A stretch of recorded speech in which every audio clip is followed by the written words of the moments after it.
My father always said we are part of a nation that has been searching for its lost voice for 150 years. And he said we've come quite close, we just have to reach out and we'll regain it.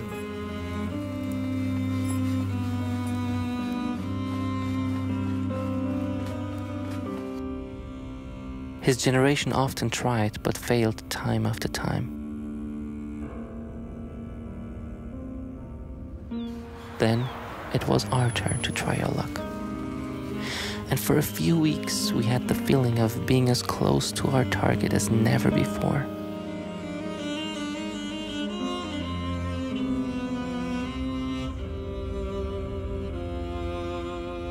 Today, when I see the blood-smeared walls, I fear that once again it was nothing more than just an illusion.